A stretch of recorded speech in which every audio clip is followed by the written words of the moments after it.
Hello everyone, welcome to It's All About Economics, and today's topic is geometric mean from Unit 1B and paper Statistical Methods. I'm Dr. Suraj Sharma. For more details you can email or you can text me. For more videos you can subscribe my channel. So objectives: in last class we have gone through arithmetic mean, median, and more, the calculation of these three, the merits and demerits of the same, and we got to know how we can locate median and mode graphically.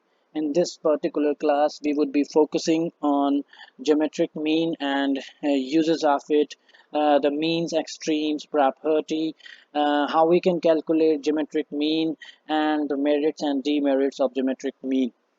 Now, coming back to geometric mean and use of it, first of all, you should know that the concept of geometric mean can only be used when your numbers or your observations are positive.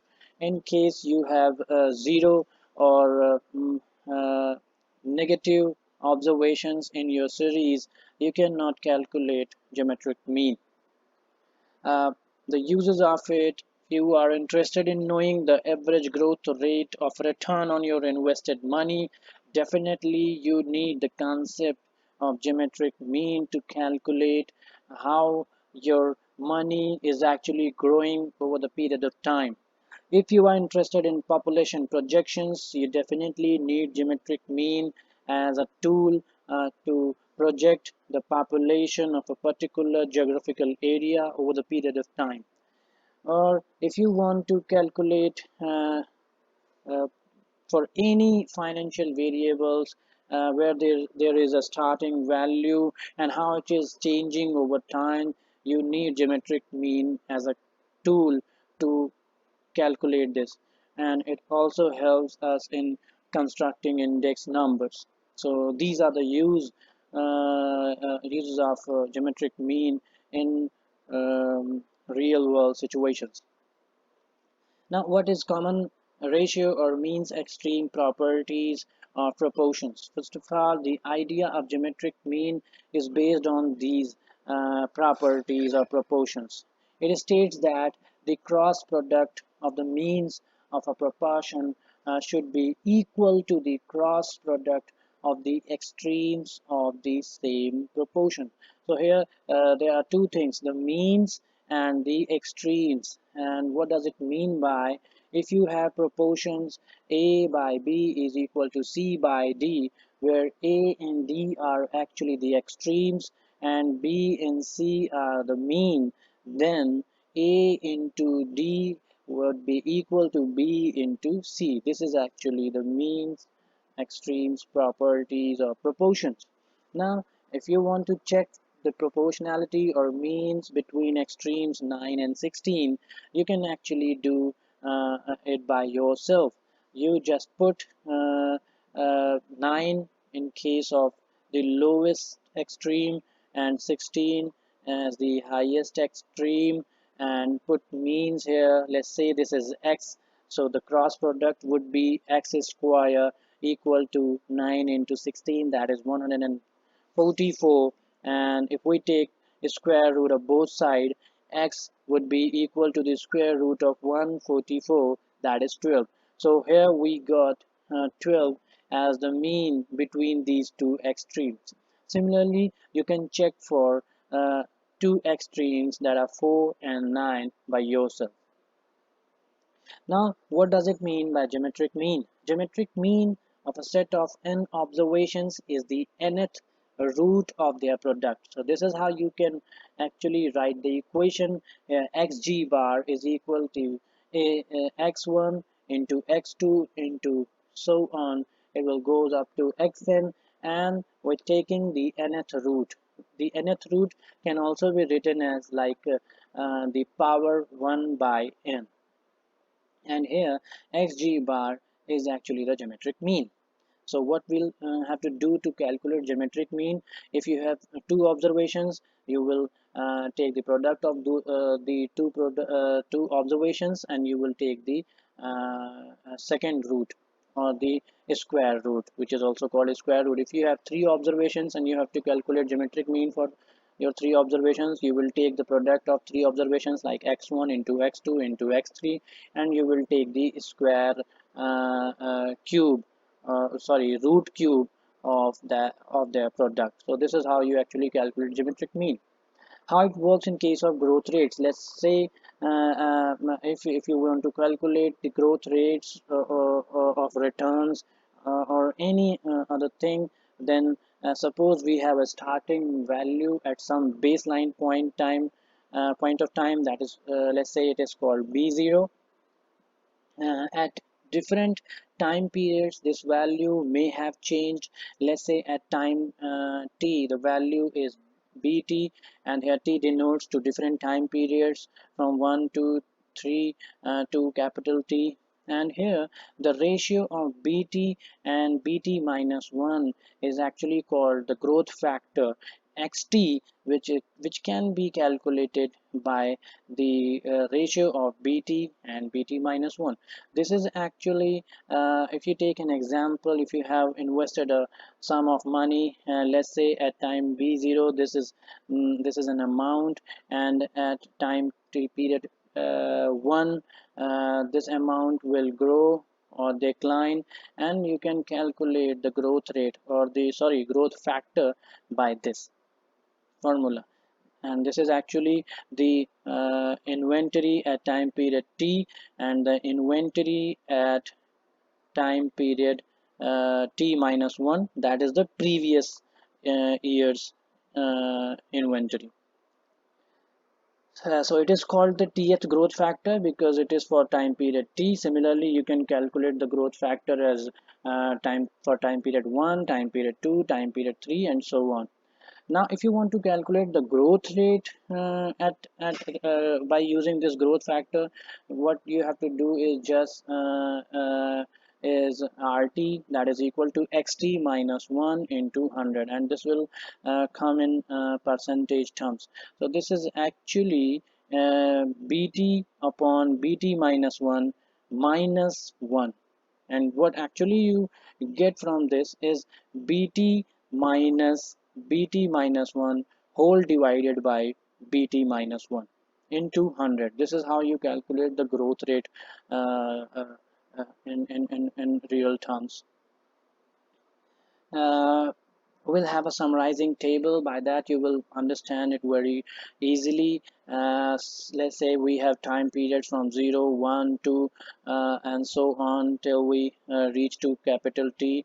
We have inventory. Let's say this is the invested money, and at time period 0 the inventory is B0, the initial point, and time at different time periods the inventory changes from B0 to B1, B2, and it goes up to BT. Now here, this is the growth factor which we have talked about earlier, this XT, and this is the growth rate or RT. This is in percentage terms, and this is actually the proportion. So here at time period 0, we wouldn't be having growth factor or growth rate until and unless we have a reference time period. So for time period 1, we have growth factor x1 as b1 upon b0. This is the inventory at time period b1, dividing it by the previous year's inventory. Similarly, x2 is b2 upon b1, and if you go up to time period capital T, then xt would be equal to bt upon bt minus 1.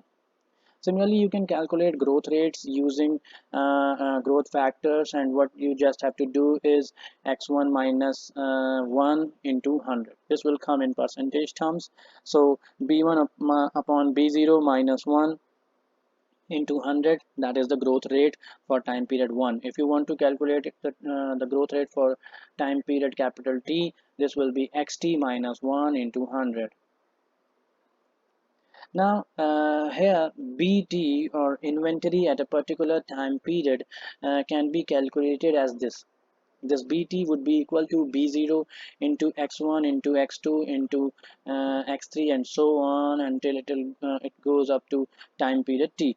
It is very easy to understand because the inventory at a particular time period is actually the product of inventory at the initial stage into the growth factors. This is how you actually get your inventory at a particular time period. Let's suppose we are talking about time period 2, so we would be calculating b2, and this b2 would be equal to b0 into growth factor b1 upon b0 and growth factor at time period 2, that is b2 upon b1. Here you can see that b1 would be cancelled out with b1, b0 would be cancelled out with b0, and we are left with b2. So this is how you can calculate inventory at a particular time period.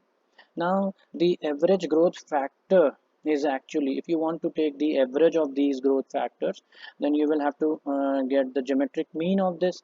And if you want to get the geometric mean of this, that is xg bar, you just have to take the product of these growth factors, and you will have to take the tth root.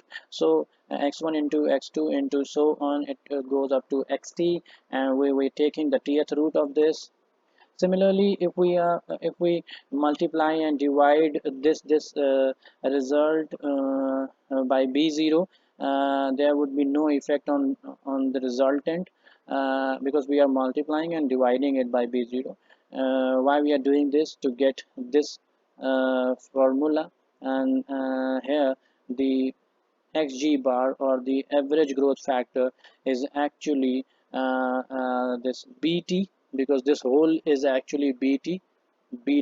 You can see from here this whole can be written as bt, and this is b0 already, and the tth root of this, and you can also write it as a power 1 by t. Now if you take t power in both sides, then x g bar to the power t would be equal to bt upon b0, because if you take the tth power of this, then a square root would be cancelled out by that tth power.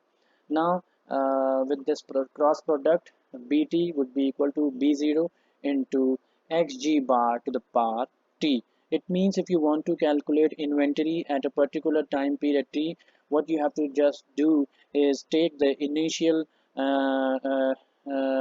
inventory or the amount of inventory and multiply it by the average growth factors tth power.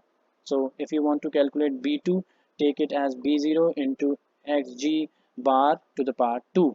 If you want to calculate it for 3 observations, b0 into xg bar to the power 3, and so on. Let's take an example that how it works actually. Now suppose Ram wants to deposit money, say rupees 1000 in a bank. The bank advisor proposes a 5-year saving plan with the following rate of interest. So we have differing rate of interest here: 1% in the first year, 1.5% in the second year, 2.5% in the third year, and 3% each in the last 2 years. Now he would like to calculate the average growth factor and the average growth rate for the invested money. How you can calculate this? Now we'll use the concept of geometric mean here, and this example is taken from a book by Heyman et al., Introduction to Data Statistics.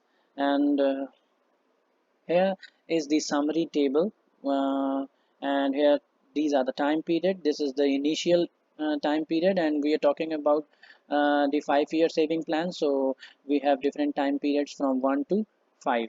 Here is the inventory, that was 1000 at the initial stage. The growth rate and growth factors cannot be calculated for this particular time period until and unless we have reference periods. So you can see that here the growth factor is 1.01 because we're talking about 1%, and the growth rate here are written 1%, 1.5%, 2.5%, 3%, and 3%. Here it is in percentage terms, that is why I'm writing in now in the percentage terms. Here it is the growth factor, it means this divided by this. So For time period 1, this growth factor xt is actually the x1, or you can actually take it as 1010 dividing it by 1000.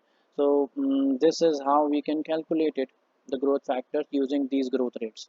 So this can be easily calculated, and we actually reach up to this fifth time period, and the amount or the inventory is actually has increased from 1000 to 1114.77.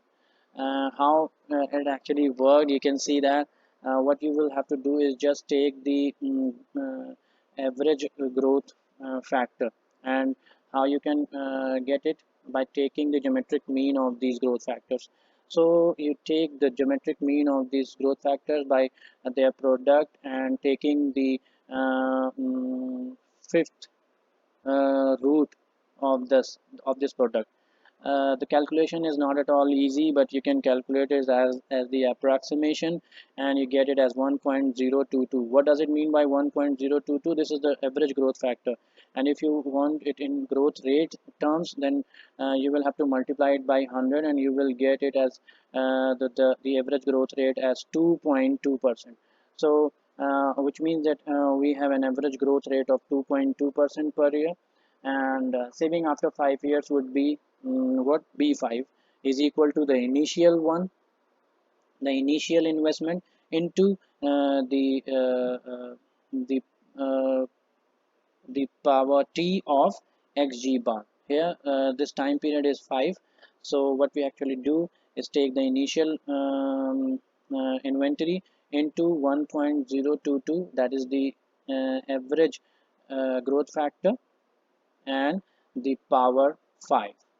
When you calculate it, you actually get this sum.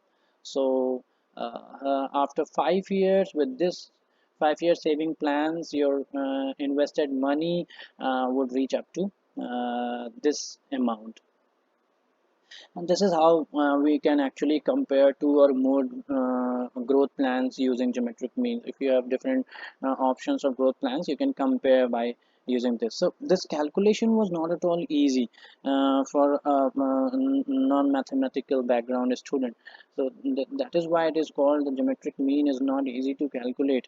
The second thing is that if you want to make the calculations easy, you can just use the logarithms. And how we actually use it, we use it by taking the logs and using the log tables and anti-log tables. What we have to do is just take the geometric mean formula, take the log of both sides, and this will become log of xg bar, and the power property of log will take this power 1 by n here, and it will be multiplied by log x1 plus x2 plus xn, and this is the multiplicative property of logs. Now this is 1 by n, and these log x1 plus x2 plus so on xn can be written as this log xi, and summation of log xi from I is equal to 1 to n. Again we take the anti-log, and by taking the anti-log we actually get xg bar here is equal to anti-log of this whole thing, 1 by n summation of log xi I from 1 to n. In case of frequency distribution, this formula will actually convert it to this, where we have frequencies as the power of the observation. So x1 to the power f1 into x2 to the power f2, and so on. And we'll take the capital Nth root of this. Why capital N? Because here the number of observations are actually the summation of all the frequencies. So n here is summation of fi's from I is equal to 1 to n. In case of continuous frequency distribution, how you will take this x, because you are having an exclusive type of class intervals, so you will take x as to be the value corresponding to the midpoint of the class interval. So you'll calculate the midpoint and take this as x. Now merits and demerits. Merits are, it is rigidly defined, is based on all observations, it is amenable to algebraic treatment or further calculations. If you have two different frequency distributions with their number of observations and the geometric mean, you can calculate the combined geometric mean by using this particular formula, taking the log of these things. It is not affected much by fluctuations of sampling, so this is one of the best merits of geometric mean, and it gives comparatively more weight to small items. The demerits are also there. It is not easy to calculate and understand, as we have already mentioned you that the calculations is not at all easy. And for a non-mathematical background student, it is very complicated, and we can reduce the complicacy by taking the logs. Cannot be calculated if distribution consists either zero or negative value. Why I'm saying this, if any observation in a frequency distribution is zero, then geometric mean becomes zero, because when you take the product of all the observations, this zero will make the product zero.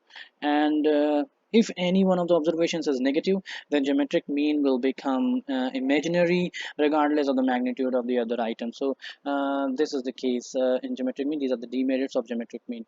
Thank you so much for being with me, and in next class we would be talking about harmonic mean and the graphical representations using axels, and we'll make histograms for you. We'll make we'll plot mode and median graphically for you. Thank you so much.